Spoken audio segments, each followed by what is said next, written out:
Di Asia Tenggara, kawasan yang dikenal dengan stabilitas dan kerjasama, sebuah ketegangan kembali memanas. Dua negara tetangga, Kamboja dan Thailand, berada di ambang konflik serius.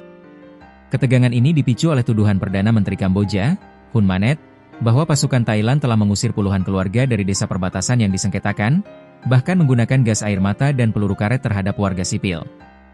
Hun Manet bahkan telah mengirimkan surat kepada Sekretaris Jenderal PBB Antonio Guterres dan meminta bantuan ASEAN untuk menekan Thailand.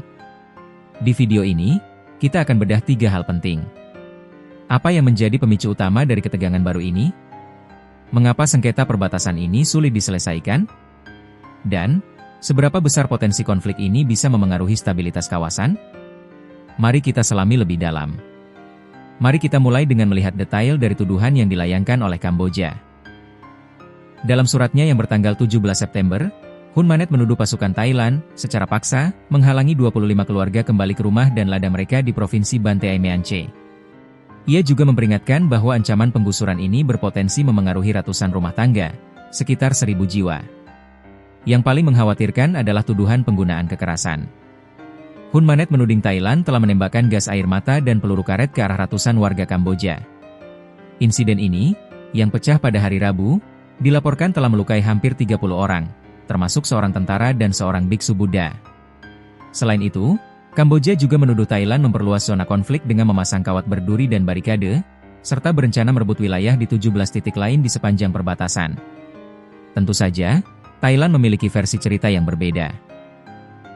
Juru bicara militer Thailand, Wintai Suvaree, membantah tuduhan itu dan mengatakan bahwa warga Kamboja telah, secara ilegal menduduki wilayah Thailand untuk waktu yang lama.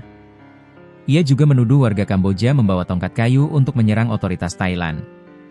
Pernyataan Wintai menunjukkan bahwa Thailand menganggap tindakan mereka sebagai upaya untuk mengamankan wilayah yang sah. Ia menegaskan, pasukan kami bertindak untuk mengamankan wilayah sah Thailand. Perbedaan pandangan ini menunjukkan betapa kompleksnya sengketa perbatasan ini. Tidak ada pihak yang mau mengalah, karena bagi mereka, ini adalah masalah kedaulatan dan integritas wilayah. Sengketa perbatasan antara Kamboja dan Thailand bukanlah hal baru.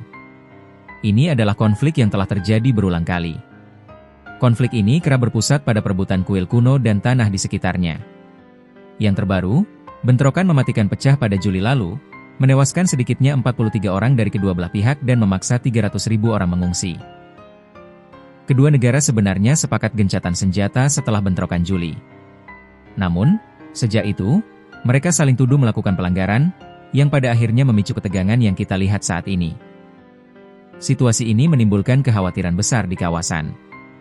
Jika sengketa ini tidak segera diselesaikan, potensi eskalasi baru sangat mungkin terjadi. Hun Manet mengambil langkah yang sangat penting dengan meminta bantuan dari PBB dan ASEAN. Ini menunjukkan bahwa Kamboja melihat masalah ini sebagai ancaman yang lebih besar dari sekadar sengketa bilateral. PBB, Kamboja meminta PBB untuk turun tangan, yang menunjukkan bahwa mereka menganggap ini adalah masalah hak asasi manusia dan pelanggaran hukum internasional. ASEAN, permintaan kepada ASEAN, yang dipimpin oleh Malaysia, menunjukkan bahwa Kamboja ingin menggunakan forum regional untuk menekan Thailand. Ini juga adalah sebuah pengakuan bahwa sengketa ini bisa mengganggu stabilitas seluruh kawasan. Namun, pertanyaan besarnya adalah, apakah PBB dan ASEAN akan efektif? Sejarah menunjukkan bahwa ASEAN seringkali kesulitan untuk campur tangan dalam urusan internal negara anggotanya. Dan PBB, meskipun memiliki otoritas, seringkali terhambat oleh kepentingan politik. Jadi, ketegangan antara Kamboja dan Thailand kembali memuncak. Ini adalah pengingat bahwa di balik wajah Asia Tenggara yang damai, ada sengketa yang belum terselesaikan dan bisa meledak kapan saja. Apakah PBB dan ASEAN akan mampu menghentikan spiral kekerasan ini?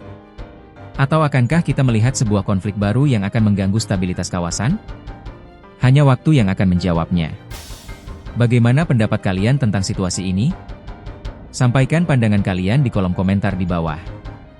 Dan jangan lupa, like video ini jika kalian merasa informasinya bermanfaat, subscribe ke channel kami, dan aktifkan lonceng notifikasi agar tidak ketinggalan video terbaru.